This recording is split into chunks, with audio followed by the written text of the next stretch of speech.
영상 하단 더보기란 클릭하시면 간편하게 참여하실 수 있는 링크도 남겨놓을 거니까 이 링크 클릭하셔서 무료 정보방 입장하시기 바라겠습니다. 네, 안녕하세요. 주돈입니다. 오늘 3월 22일 금요일이고요. 오늘도 리플 같이 한번 살펴보도록 하겠습니다. 자, 리플이 차트상으로 봤을 때 기술적인 부분에서 상당히 긍정적인 흐름을 보여주고 있습니다.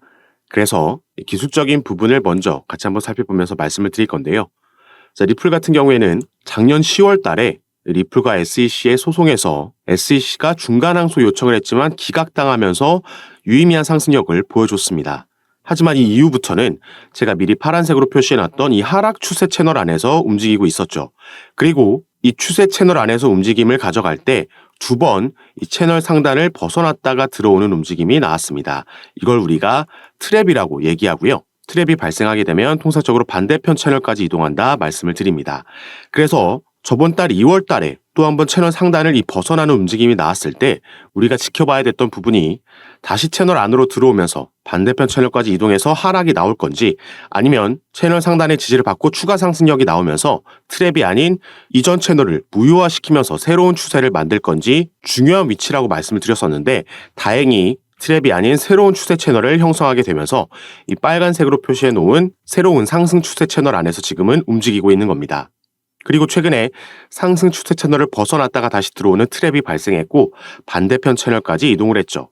그리고 엊그제는 채널 하단을 벗어나는 움직임이 나왔고 이후에 다시 채널 안으로 들어오면서 하단에서 또 한번 트랩이 발생했기 때문에 상단 채널까지 추가 상승력이 나올 수 있다 말씀을 드렸습니다.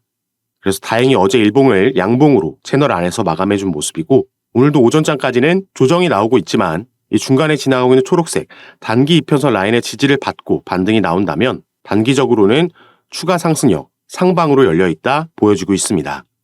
그리고 리플 같은 경우에는 이 XRP 시세에 가장 크게 영향을 주는 소송 이슈 관련해서 어제 또 새롭게 업데이트된 부분이 나왔습니다. 자, SEC와 리플이 일부 소송 정보에 대해서 기밀 유지 제한에 합의했다 나와 있죠. 그리고 이 정보에는 리플의 재무 정보와 XRP 기관 판매 내역이 포함되어 있다고 합니다. 그래서 지금부터는 가장 먼저 이 소송 이슈에 대해서 그 스케줄에 대해서도 새롭게 업데이트된 부분이 있기 때문에 제가 원본 문서를 보여드리면서 함께 설명을 드릴 건데요. 여러분들은 오늘 영상 본격적으로 시청하시기 전에 밑에 있는 구독과 좋아요 버튼 한 번씩만 눌러주시면 제가 이렇게 영상 제작하는 데 큰 힘이 된다는 점 먼저 말씀드리고 바로 이 문서들을 살펴보도록 하겠습니다. 기존의 스케줄은 이 부분이었죠. 원래는 2월 12일까지 올해 2월 12일까지 양측이 이 Remedies Related Discovery 구제 관련 서류를 법원에 제출하는 일정이었습니다. 그리고 이 일정에 맞춰서 SEC가 요청했던 리플의 XRP 판매 자료와 최근 2년간의 재무제표도 리플은 함께 제출하게 돼 있었죠. 다만 이 부분을 리플이 이 기한을 연기 요청하면서 이게 2월 20일로 연기됐었습니다. 그리고 제출을 마쳤고요. 이 구제 관련 서류라는 건 작년에 있었던 7월 달에 나왔던 이 약식 재판 판결문에서 부분 판결이 나왔습니다. 그래서 기관에게 판매된 XRP는 증권이다 판결이 나왔고 개인들에게 판매된 XRP는 증권이 아니다. 부분 판결이 나오면서 일단 시장은 여기에 더 초점을 두고 보고 있었기 때문에 당시에 이런 판결문이 나왔을 때 리플이 급등하는 모습을 보여줬던 거죠. 그런데 지금 나오고 있는 구제 관련 서류라는 건 이 기관에게 판매된 XRP는 증권이라는 판결문이 나왔기 때문에 여기에 대한 벌금 합의된 관련 서류다 보시면 되겠고요. 그래서 이제 다음 스케줄이 3월 13일 날 이 플레인티프인 SEC가 이제 본인들의 입장을 담은 서류를 제출하게 돼 있었는데 자, 이 부분은 또 SEC가 연기 요청하면서 스케줄이 바뀌었다 말씀드렸던 적이 있죠. 자, 바로 이 부분이었는데 이 내용을 보시면 기존의 3월 13일 기한이었던 날짜를 22일로 연기 요청했고요. 이 다음 스케줄도 마찬가지로 4월 22일과 5월 6일까지로 연기 요청해서 이 부분이 받아들여졌습니다. 그런데 이 스케줄은 그대로 진행될 예정이지만 아까 말씀드렸던 대로 이 정보들은 비공개 처리하자는 SEC와 리플 간의 합의가 있었고 가장 최근에 이렇게 세부 정보들이 이 요청서에 담겨 있습니다.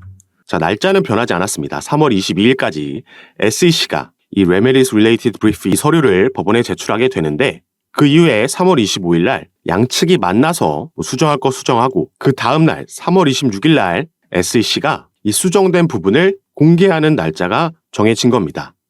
그리고 마찬가지로 이 다음 스케줄들도 추가로 공개가 됐고요. 이 관련 스케줄은 5월 20일까지 진행이 될 예정입니다. 일단 서류 제출이 계속해서 왔다 갔다 하면서 소요되는 기간이 5월 20일까지고 여기에 대한 결과는 이 이후에 나오게 된다 생각하시면 되겠습니다. 그래서 아무래도 중간중간 이 서류들이 어떤 내용들이 오가는지 공개됨에 따라서 XRP 시세가 영향을 받을 수 있겠지만 확실하게 마지막 판결이 그 결과가 나오기 전까지는 시장 추세와 함께 할 수 있다 생각하셔야겠고요. 오늘 영상에서는 간략하게만 이런 부분 짚어드렸지만 카톡방에서는 전부 번역해서 조금 더 자세하게 브리핑해드리면서 공유해드리고 있고 영상 촬영 전에 더 먼저 이런 부분 올려드리고 있으니까 이런 관련된 많은 정보들 미리 받아보시면서 여러분 투자 판단에 참고하시고 매매 진행하시면 더욱 좋을 것 같습니다. 카톡방은 당연히 무료로 제가 운영하고 있고 참여하시는 방법은 영상 밑에 더보기란 클릭하시면 제가 2가지 링크를 남겨놨습니다. 현재 여러분들께서 영상을 핸드폰으로 시청하고 계시다면 위에 있는 첫 번째 링크 클릭하시면 저에게 문자 보내실 수 있도록 화면이 전환이 될 거고 여러분들께서는 전송 버튼만 눌러주시면 제가 이 문자를 확인하는 대로 순차적으로 연락드려서 카톡방 초대를 도와드릴 거고요. 또 문자 전송 힘드시거나 현재 영상을 컴퓨터로 시청하고 계신 분들은 이 밑에 있는 2번째 링크 클릭하셔도 동일하게 참여가 가능하십니다. 여러분들께서 편하신 방식으로 연락 주셔서 카톡방 입장하시고 오늘 살펴보고 있는 리플뿐만 아니라 여러분들께서 보유하고 계신 다른 코인들 그리고 시장 전체에 영향 주는 거시경제 이슈들 특히나 비트코인 관련된 이슈들과 정보들도 함께 받아보시면서 조금 더 안전하게 전략적으로 타점 설정하시고 비중 조절하시면서 함께 투자하실 수 있었으면 좋겠습니다.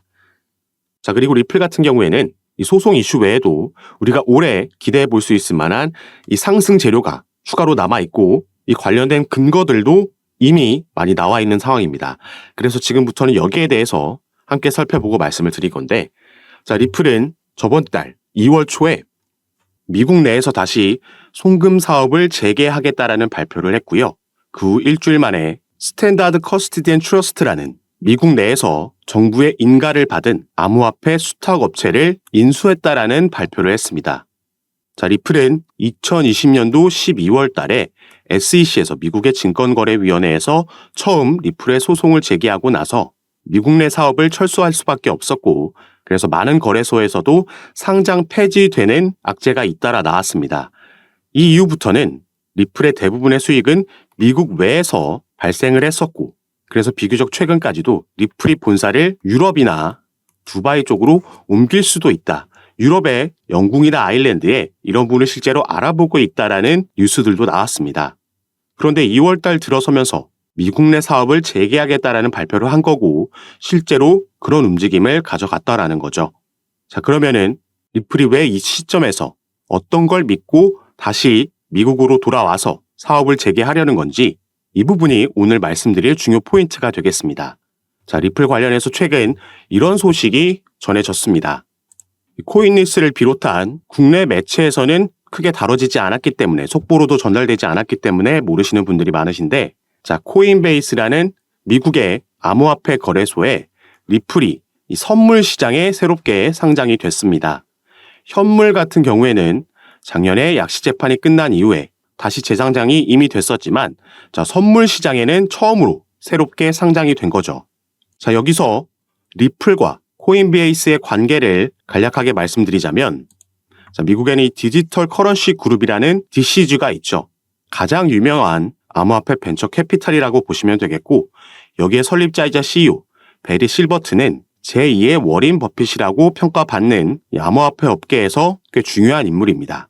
자, 이 DCG에서 바로 방금 살펴본 코인베이스를 자회사로 소유하고 있고요.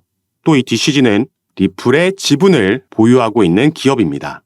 이렇게 미국 내 기업들끼리 연관이 되어 있다는 걸 먼저 말씀을 드리는 거고 이 디지털 커런시 그룹은 코인베이스와 리플뿐만 아니라 그레이스케일도 소유하고 있고 여러 다른 기업들의 지분을 보유하고 그 중심에 서 있는 기업이죠.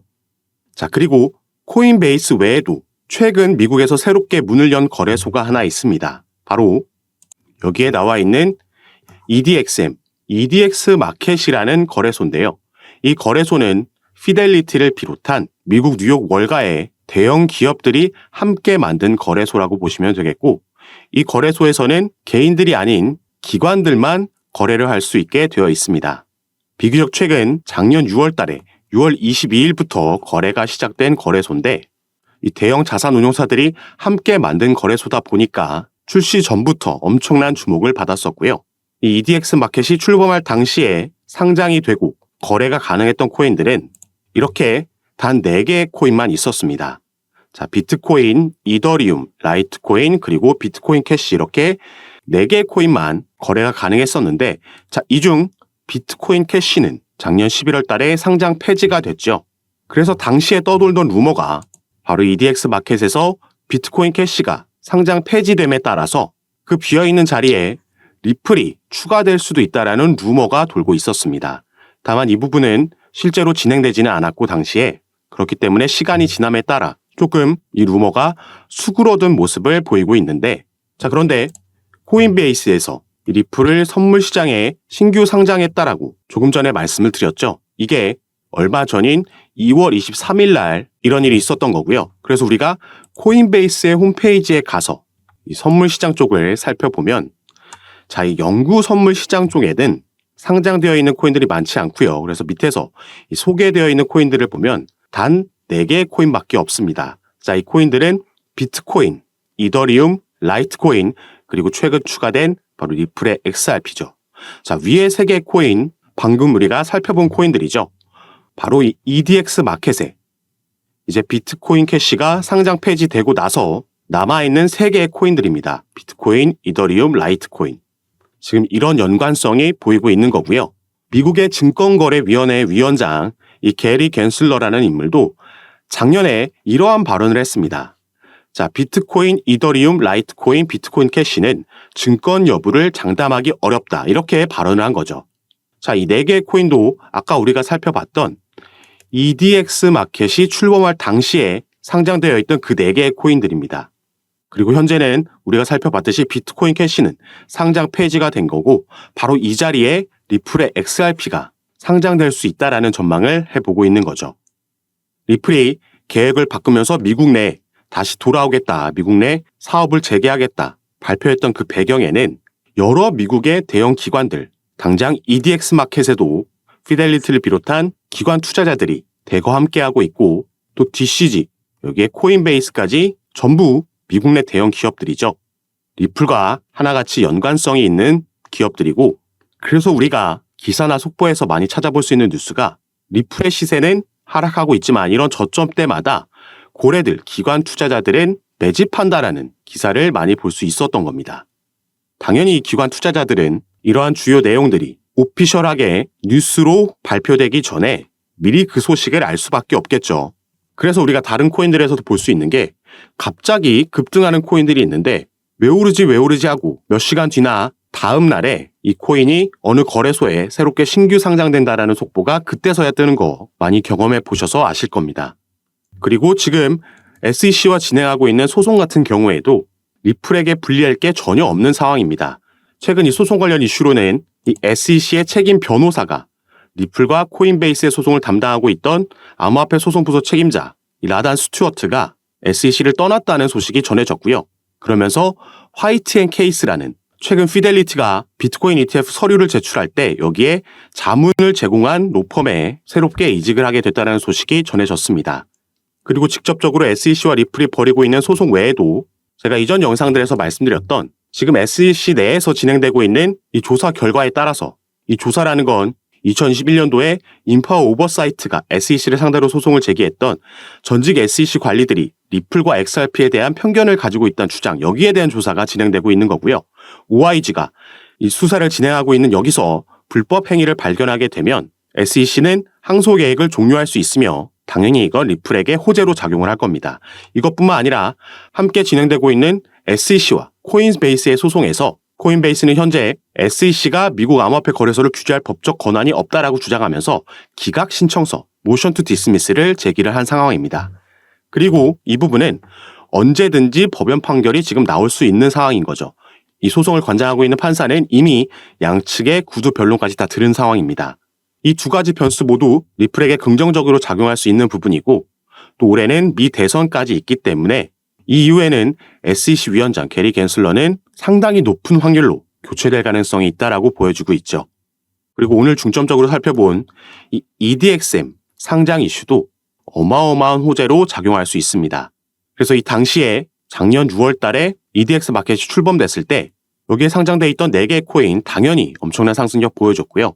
지금은 상장 폐지됐지만 이 4개의 코인 중 하나였던 비트코인 캐시는 단기간 안에 무려 이 당시에 200% 상승하는 모습을 보여줬습니다. 자, 리플이 만약에 여기에 상장되게 되면 당연히 비트코인 캐시보다 코인 시장에서는 시장의 주목을 많이 받고 상징적인 코인이기 때문에 지금은 우리가 상상도 할 수 없는 급등하는 모양새도 충분히 나올 수 있다 보여지는 부분이죠. 그래서 제가 당연히 새롭게 나오는 소송 소식들도 카톡방에서 빠르게 전달해 드릴 거고 이 부분은 이제 3월 13일이 되면 최근 제출한 서류들이 공개가 될 예정인데 이 부분 외에도 관련된 다른 움직임도 업데이트해 드리고 공유해 드리면서 함께 매집을 진행해 나갈 겁니다. 이런 부분 제가 카톡방에서 전부 무료로 공유해 드리고 있으니까 여러분들께서도 이런 정보들 받아보시고 투자 판단에 참고하셔서 매매 진행하시면 더욱 좋을 것 같습니다. 그리고 카톡방에서는 오늘 살펴본 리플뿐만 아니라 다른 이슈가 있는 코인들 마찬가지로 상담 도와드리면서 타점과 비중을 공유해 드리고 함께 매매 진행하고 있으니까 여러분들께서도 이런 부분 받아보시면서 조금 더 전략적으로 안전하게 함께 투자하실 수 있었으면 좋겠습니다. 자, 카톡방에 참여하시는 방법은요. 영상 밑에 더보기란 클릭하시면 간편하게 참여하실 수 있게 제가 링크를 남겨놨습니다. 여러분께서 지금 영상을 핸드폰으로 시청하고 계시다면 가장 위에 있는 링크 클릭하시면 저에게 문자 보내실 수 있도록 자동으로 화면이 전환이 될 거고요. 여러분들께서는 전송 버튼만 눌러주시면 제가 이 문자를 확인하는 대로 순차적으로 연락드려서 카톡방 초대를 도와드릴 거고 또 문자 전송이 힘드시거나 컴퓨터로 영상을 시청하고 계시다면 그 밑에 있는 링크로도 참여가 가능하십니다. 여러분께서 편하신 방식으로 연락 주셔서 제가 드리는 정보들 타점과 비중 받아보시면서 투자 판단에 참고하시고 매매 진행하시면 더욱 좋을 것 같습니다. 자, 그럼 오늘 내용이 여러분들께 도움이 되셨으면 하는 바람으로 영상 마무리하도록 할 거고요. 저는 다시 카톡방에서 여러분들 대응 도와드리고 상담 도와드리면서 찾아뵙도록 하겠습니다. 감사합니다.